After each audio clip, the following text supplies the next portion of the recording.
Well, again, it's good to be with you, and I appreciate, again, so very much the opportunity to be with you this morning.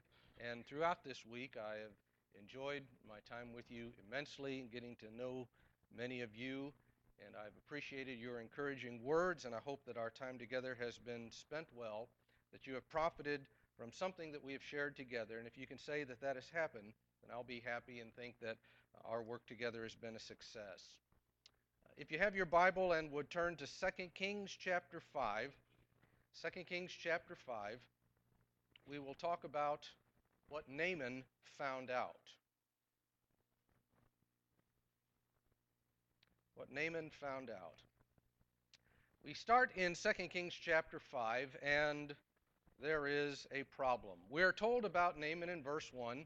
Naaman, captain of the army of the king of Aram, which is the nation that we know as Syria, was a great man with his master and highly respected.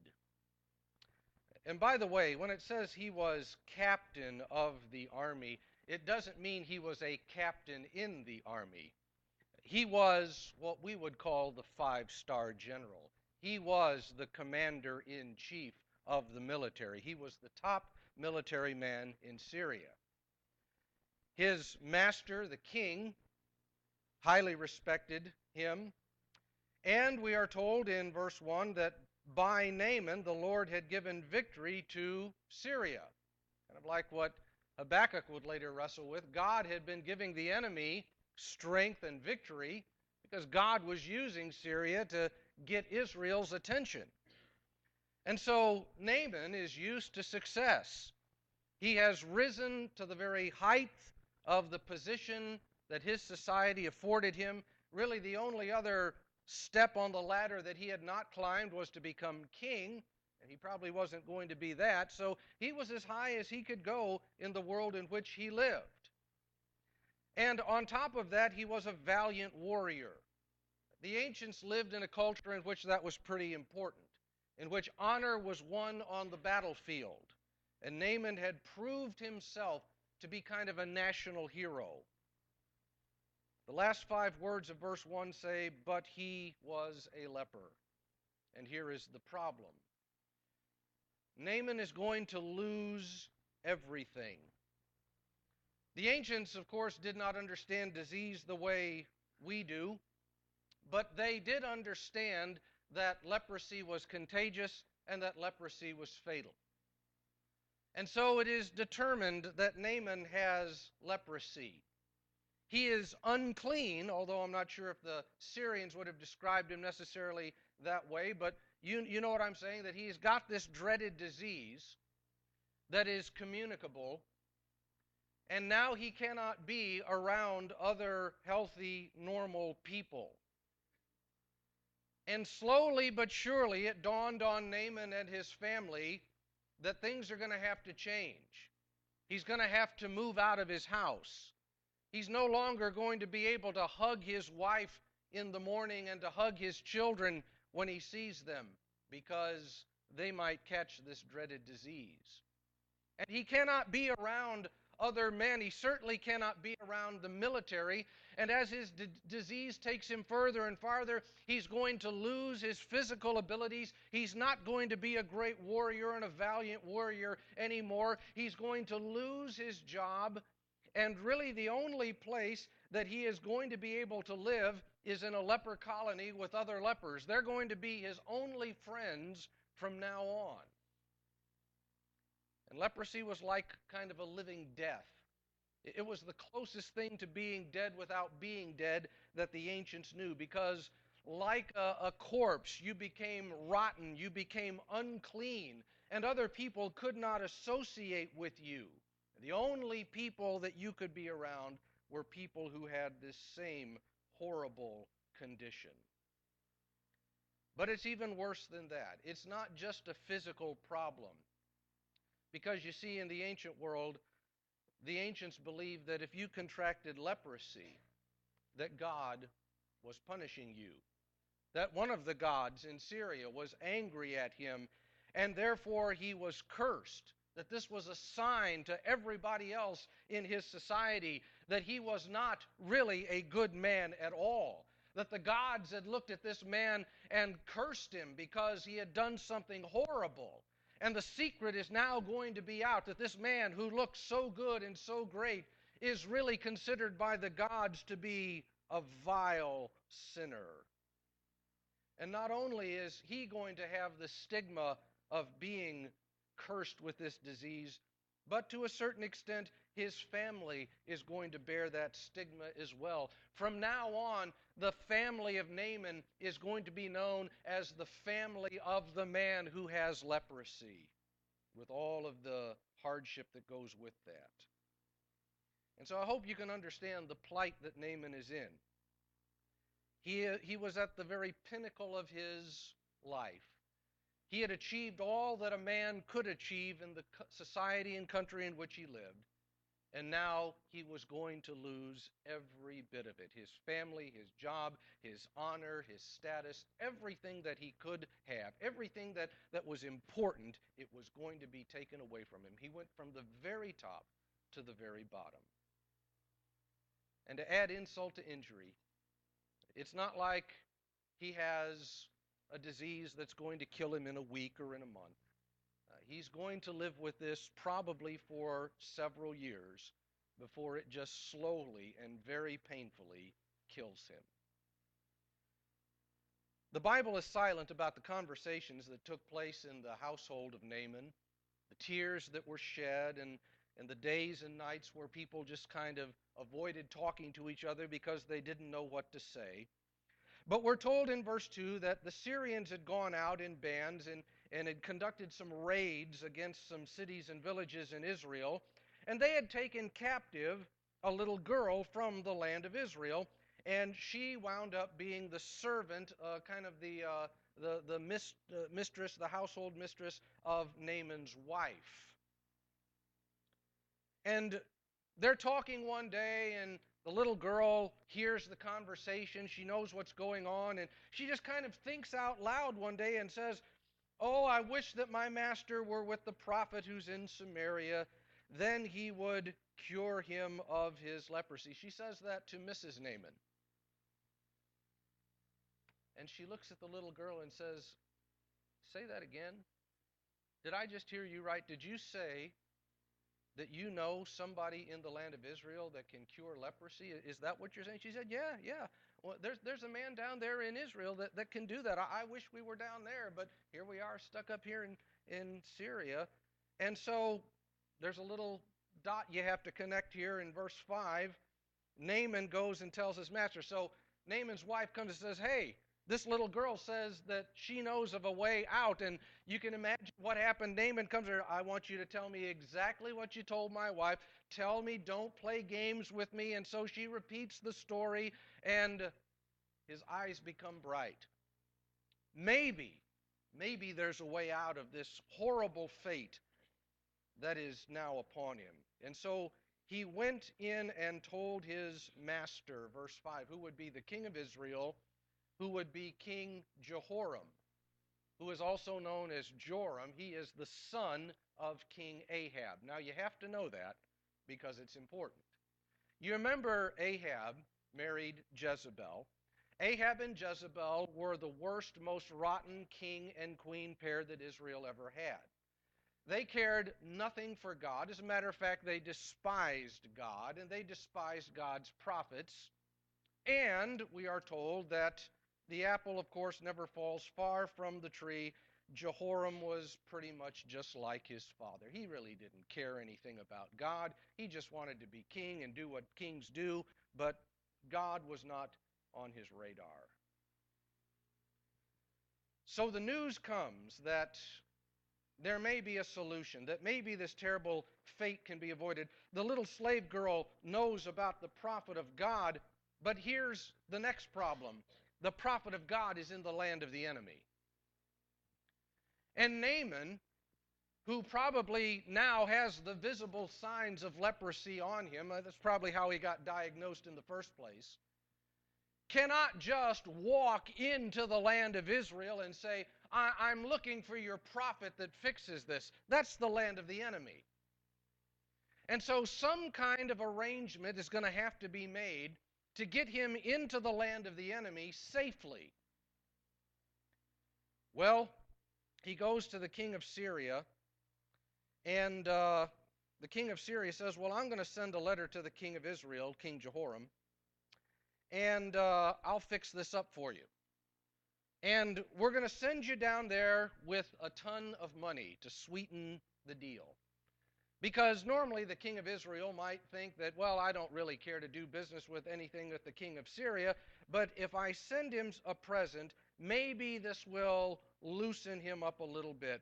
And so it says he departed for Israel. He took with him 10 talents of silver, 6,000 shekels of gold, and 10 changes of clothes. And I don't know how much that is worth in modern currency, but I know that 6,000 pieces of anything is a lot.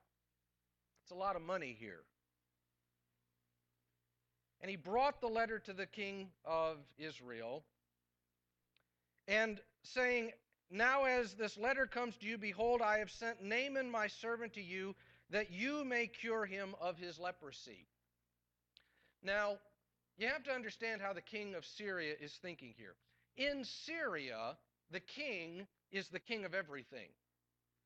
And even the prophets of the Syrian temples are subject to the king of Syria. They work for him. They prophesy for him. And they all knew that, and the king knew that. And so he sends this letter to the king of Israel on the assumption that that's how it works down there in Israel as well. I mean, the general thrust of the letter is, tell this prophet that works for you to fix my military guy here. But there's two things wrong with that assumption. First of all, that's not how it works in Israel.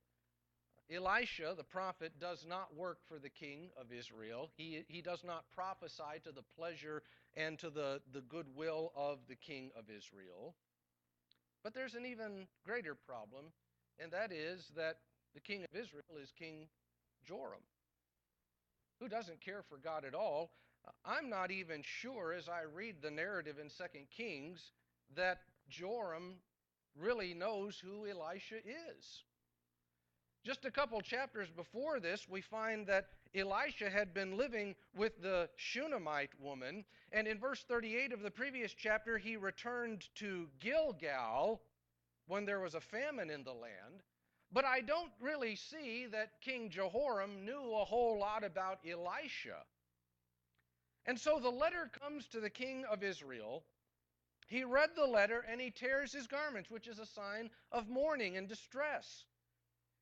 And he says, am I God to kill and make alive, that this man is sending word to me to cure a man of his leprosy? Consider now, he is making a quarrel against me. This man's picking a fight. He sent a letter down here and is asking me to do something that I can't do, and so he'll have some kind of cause to go to war. And so the king of Israel he's real tense about this. He's upset. And of course, at this time in Israel's history, Israel was not in much of a position to fight against Syria. And so he's afraid that the king of Syria is picking a fight that's going to get him into a war that he can't win. And so he's a little bit upset, and he tears his clothes as this sign of distress. And in verse 8, Elisha hears that the king of Israel is upset. And Elisha, of course, has not been part of any of the discussion so far, and he says to the king, why have you torn your clothes?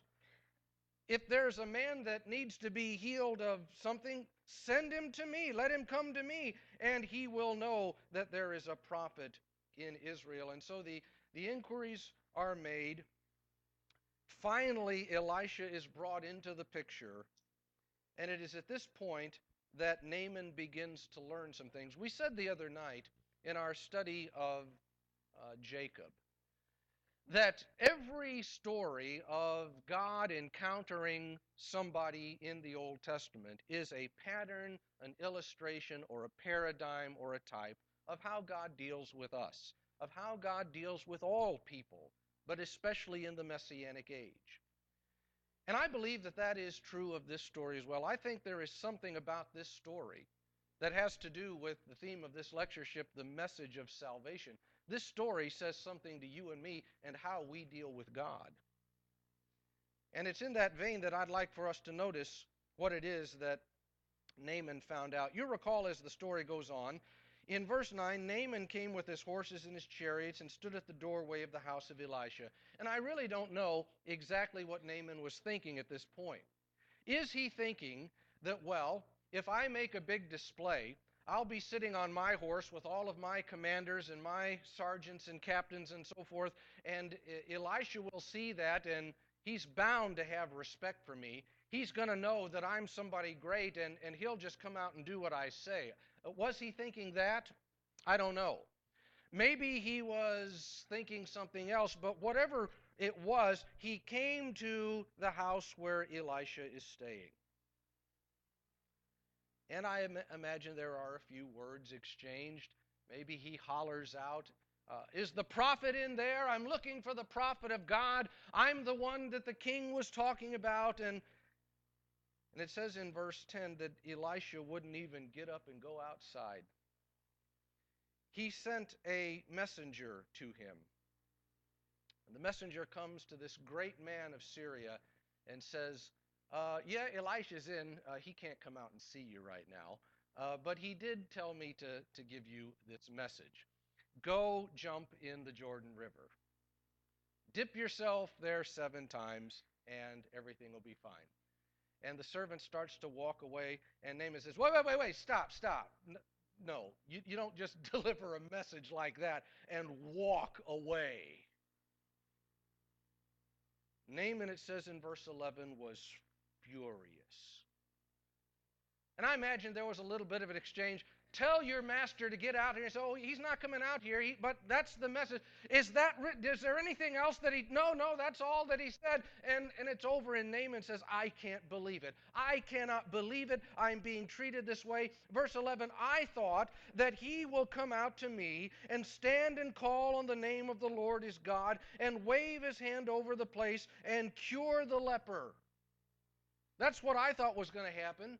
The man doesn't even have the decency and the respect to come out and talk to me. He doesn't even act. What kind of a prophet won't even come out and act in the name of his God? He sends out some servant. I don't even know if Elisha's really a prophet at all. Doesn't sound like he can do anything. I thought that he would come out here and do what a prophet's supposed to do. Everybody says he can heal people, so why won't he come out and do it? And I think Naaman was probably thinking that he had been snubbed. That he had been told kind of politely, we're not interested in you. He's not used to being treated that way. And he says in verse 12, if it's getting into water and washing that'll fix my leprosy, well, we've got rivers up in Damascus, the Abana and the Pharpar rivers, that are better than the rivers of Israel. If you've ever seen pictures of the Jordan River, I've been there once and have seen it a couple times, and I've been there twice, I guess I should say, and I've seen it a couple times. It's not the clearest water in the world. Usually when I've seen it, it's a muddy-looking type of water. And Naaman says, I'm not getting in that. I'll get dirty. It's messed up. There's mud all and dirt in the water, and I'll come out filthy, and besides that, I'll look like an idiot doing it. And no, this is not what and it says he turned and went away in a rage. Naaman didn't like the solution that was presented to him. He wanted it to be another way. I'm reminded of what Brother Banning mentioned in his lesson last night. He made an excellent point there in Exodus 32, that when the Israelites built the golden calf, they weren't saying we don't want to worship God, we want to worship something else. They were thinking that we will worship our God as the golden calf. And it occurs to me that their kind of attitude was, we're going to worship God our way. We're going to make God what we want God to be. And that's exactly what Naaman is doing. I don't like the solution that's offered to me. And yet you know the end of the story just as well as I do, that eventually he goes and he gets in the Jordan River. So why? It's because I believe that Naaman had to come to grips at some point in this story with the severity of his condition. And he realized that his condition was serious and terminal. He got to thinking, and at some point somebody talked some sense into him. In verse 13, his servants came and said, "Had the prophet told you to do some great thing, would you not have done it? How much more than when he says, 'Wash and be clean'?" It's really not something hard. It might be a little embarrassing. It might not be the most dignified thing in the world that he's asking you to do, but don't you think you ought to try it? And at some point in this process, Naaman comes to that conclusion that, I really don't have much choice. I can leave. I can go away from Israel angry at Elisha and at Joram and all these other people for steering me down here to this dead end. But if I do that, I'm going to die as a leper. And so Naaman came to the conclusion at some point that I've got to try this. Because this was not something that he could ignore. This is not something that he was going to just learn to live with or get used to. And friends and brethren, let me suggest to you that you and I are in that kind of condition spiritually. In John chapter 3 and verse 36, Jesus said, "He who believes in the Son has eternal life, but he who does not obey the Son will not see life, but the wrath of God abides on him." The wrath of God abides. That's what it's like to be a sinner. That's the condition of people who will not submit to the lordship of Jesus Christ.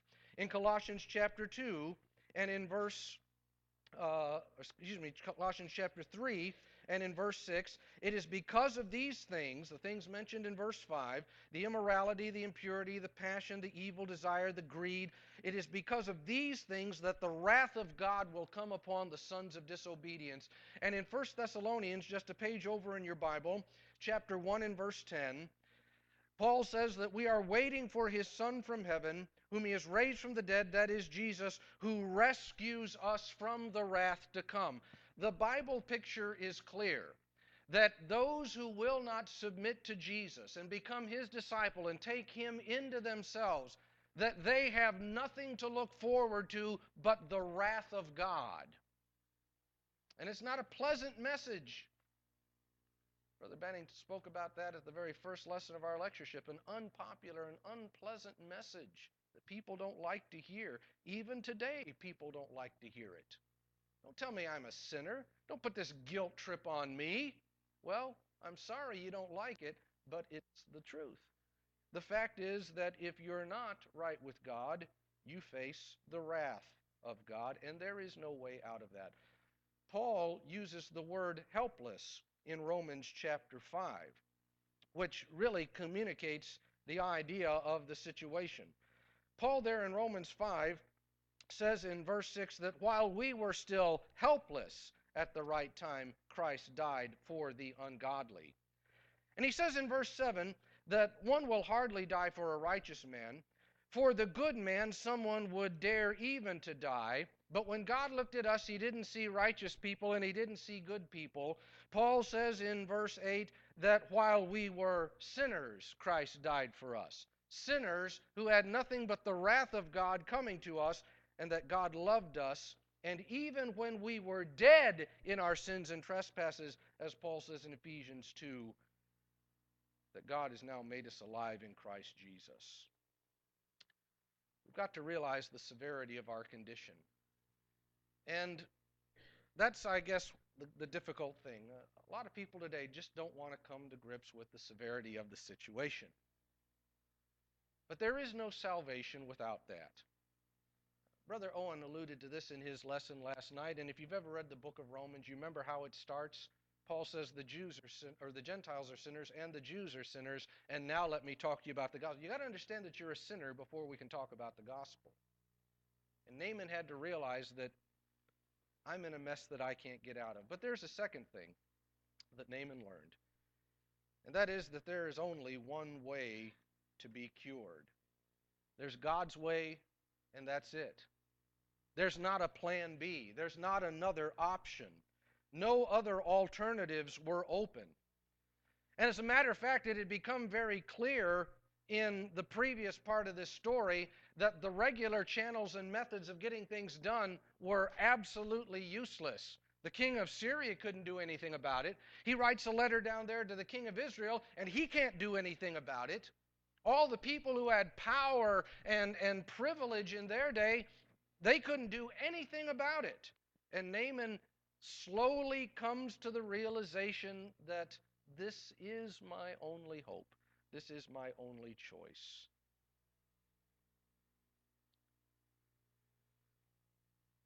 Jesus said in John 14 and verse 6, I am the truth and the way and the life. No man comes to the Father but by me. We live in a society in which that is increasingly viewed as bigoted, as conceited, as arrogant, as ignorant and backwards. We're told in our world today, how do you know that there's only one way to heaven? Isn't that insulting to all those other religions out there? Well, first of all, I didn't write this stuff, just the messenger. And I'm sorry if people find it insulting, but that's what Jesus said. I am the way, the truth, and the life. No man comes to the Father but by me. In Acts chapter 4, this is exactly what Peter said in Acts chapter 4 and in verse 12. As he was preaching and defending the preaching of the gospel, he said, there is salvation in no one else. There is no other name under heaven that has been given among men by which we must be saved. There's no other way.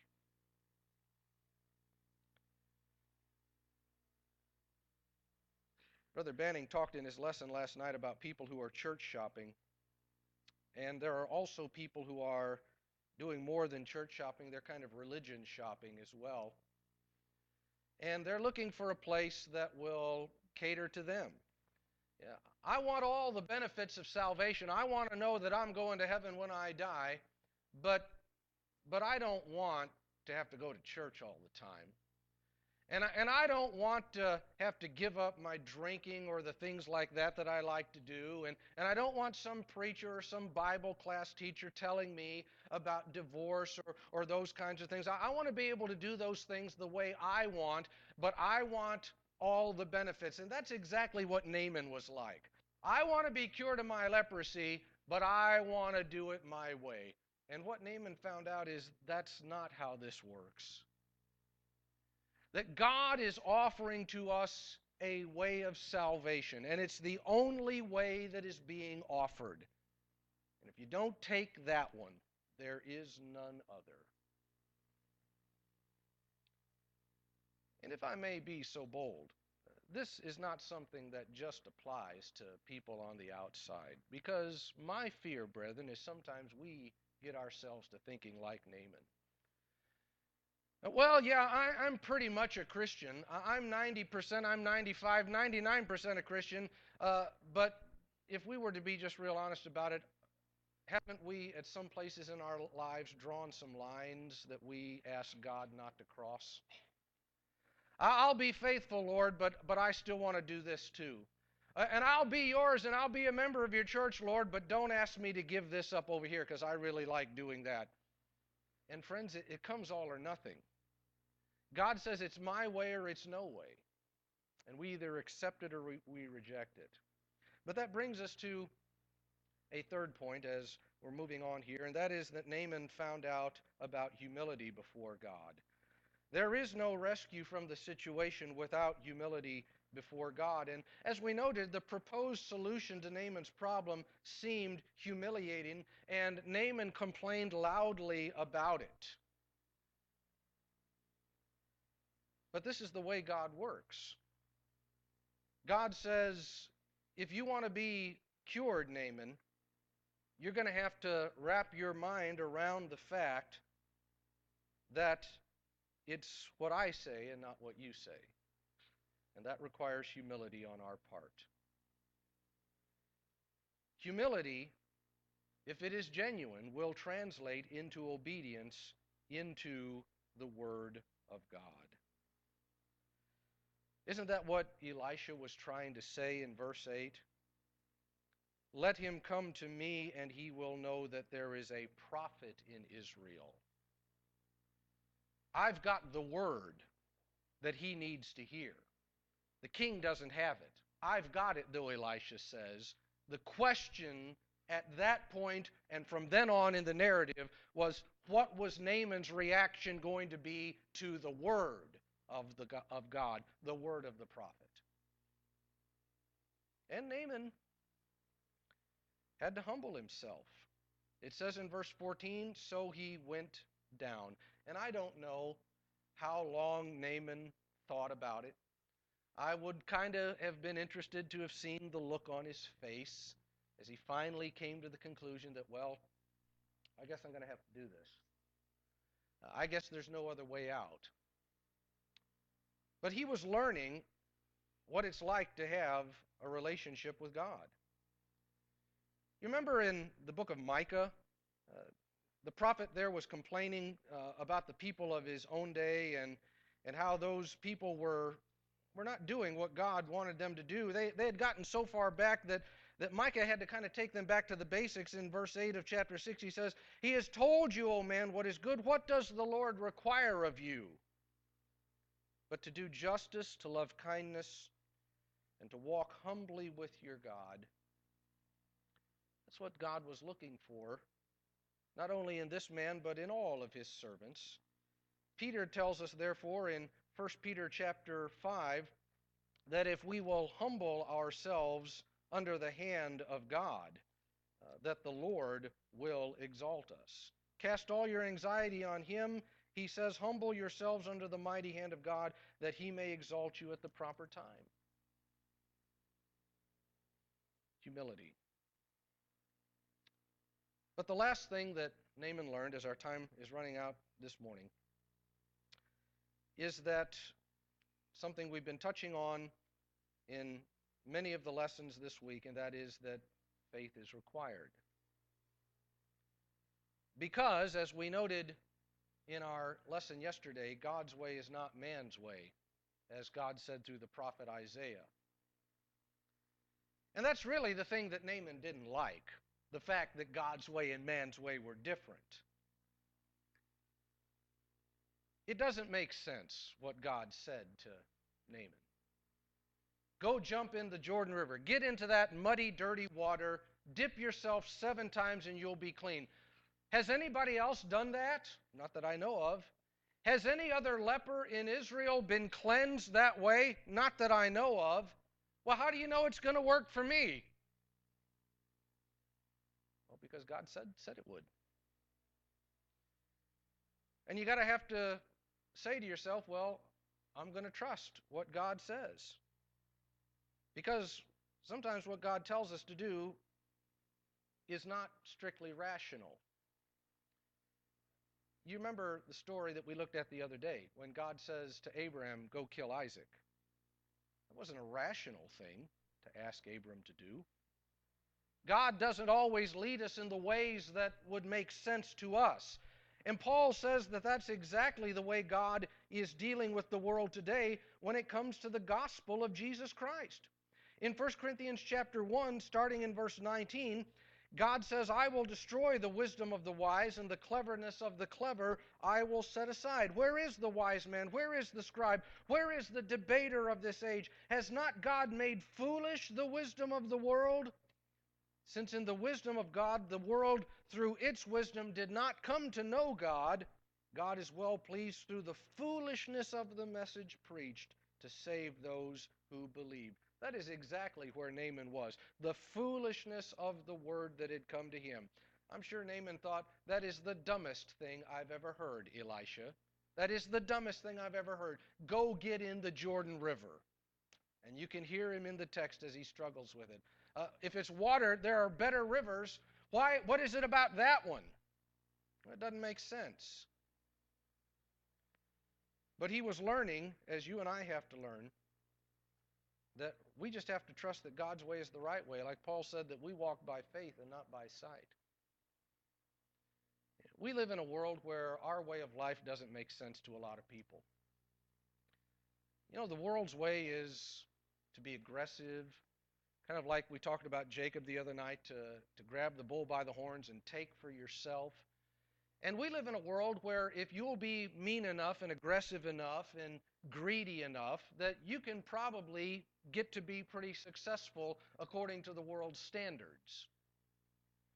And we look at people who live that way and the things that they accumulate for themselves, and then we look at God's people, and generally speaking, God's people are not that successful in the eyes of the world.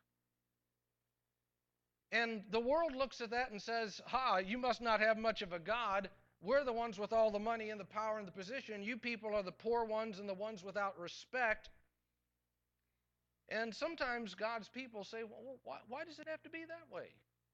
Why can't I enjoy in the blessings of this world? Why can't I have the share why is it that God seems to reward the wicked and his own people live these humble lives and sometimes struggle greatly? And there are some answers we could explore to that today, and if we wanted to, but the ultimate answer to that question is I don't know. But I do know this, that God says, trust me, you don't want to live that way. Trust me, this way of sacrifice, this way of not being greedy, this way of not setting your hopes and goals on the things of the world, that's not the way that you need to live. Trust me. It will hurt you. It will take you where you don't want to go. But if you'll live like my son, if you'll be humble, if you will be a person of integrity, if you will be a person for others and love others like he did, God says, trust me, it is going to turn out wonderful for you. And that's how you and I have decided that we're going to live. I don't always know why God says do this and don't do that. But I hope that I do trust him. And I hope that you do too. That's what Naaman found out. And so I would ask you this morning, friends, have you found out what Naaman found out? Because really, if you think about it, we're all in the same condition that Naaman was in. We have to realize the severity of our condition. We have to realize that God's way is the only way that's going to work. We need to humble ourselves and trust in him. May God help us to do those very things. Thank you for your good attention, not only this morning, but all this week.